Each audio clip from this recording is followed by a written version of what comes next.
І ми просто зараз, наскільки я зрозуміла, редактор, можемо послухати людей, які сьогодні у ПАРЄ висловлювали, влаштували акцію протесту проти саме повернення Росії до організації. Ми зможемо зараз почути їхні коментарі. Зрештою, потім ми вімкнемо нашу кореспондентку, яка розкаже всі подробиці. Citizens have to step in, because otherwise the space will be filled with populists and dangerous people, as it is now. So we are basically, as citizens, we are here at home.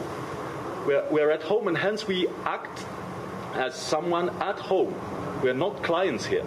And we want to send this message that the current policy of the Council of Europe, of that part of it that holds sway, is dangerous. It's reminiscent of that which happened in 2 rounds 70 years ago, pretty much. Which is so when the Council of Europe was formed and earlier. That is the first round of appeasement, when Western Europe wanted to buy peace at any price, except that it wasn't Western Europe to pay the price in the first place.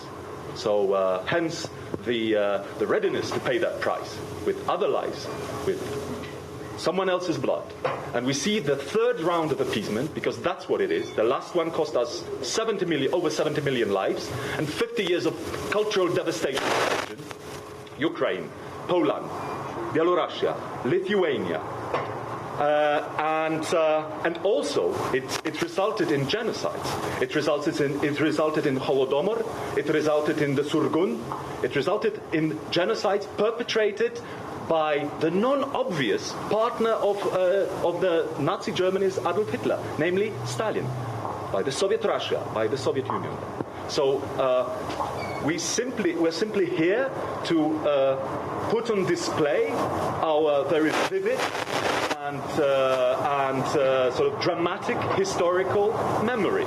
And using this as a rhetoric weapon, we want to say civil but clear-cut no to the 3rd round of appeasement, and to the disinterest, to the indifference of the suffering of people in Crimea, in Ukraine, but also in Georgia, in Chechnya, wherever the Russian terrorist state puts its claws.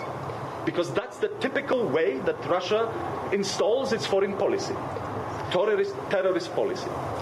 Если можно, я тоже хочу сказать, мы здесь для того, чтобы, я полностью согласен с Рафалем, мы граждане Европы, мы европейцы, и мы здесь для того, чтобы напомнить еще раз делегациям парламентским о том, что Крым оккупирован, о том, что на востоке Украины продолжает проливаться кровь, постоянно стреляют, восток Украины оккупирован, о том, что меджлис крымско-татарского народа запрещен и Российская Федерация не исполняет решение Международного суда ООН об отмене запрета. Я хочу напомнить о том, что около 100 политических заключенных в Крыму, из них 89 это крымские татары, о том, что продолжается расовая дискриминация, и поэтому России здесь не место. Россия нарушает европейские ценности, и поэтому должна быть адекватная реакция. Мы, как гражданское общество, мы, как граждане этой земли, мы этой территории, мы все-таки хотим, чтобы политики обращали внимание и всячески оказывали дипломатическое давление на Российскую Федерацию. А чья была инициатива вот этой акции? Кто принимал участие непосредственно? Граждане каких стран? Здесь представители Польши, представители Украины, представители Бельгии. Крымские татары, поляки, украинцы. And in general, this action was coordinated across a few frontiers.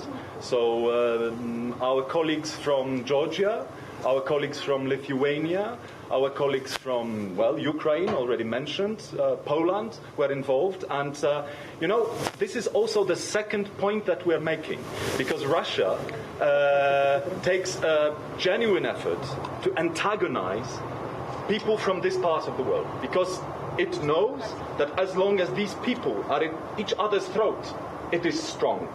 It's not Russia that is so strong as we are weak, and we're here about this point. It's Europe that is weak, also us, but we are here to point out that we're not weak, that we have awakened, and then we stand hand by hand, hand in hand, sorry.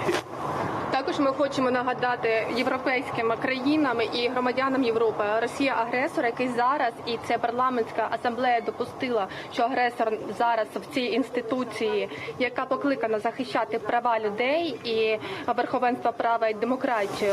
Але таким чином вони допустили до серця Європи, яка Росія тепер буде впливати на політику Європи. І будьте обережні, Україна стоїть і бореться, Україна з Європою. Тепер кожна країна має до нас долучитися. Прокиньтесь.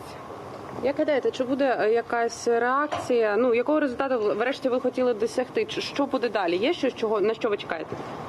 Мы хотим обратить внимание на то, что это не просто может быть политика, позиция политиков, которые присутствуют в том числе здесь. Представлены ряд балтийских стран, представлены европейские страны, представлены в том числе и Украина. Но это позиция гражданского общества, которая международная, которая взаимодействует. И мы со своей стороны будем продолжать адвокационные кампании до тех пор, пока не будет деоккупирован Крым, пока не прекратятся нарушения прав человека, пока не будет восстановлена целостность Украины. And then we think that there is a very fundamental conflict that we're confronted with here, because these are incommensurate values. We, the citizens of Europe,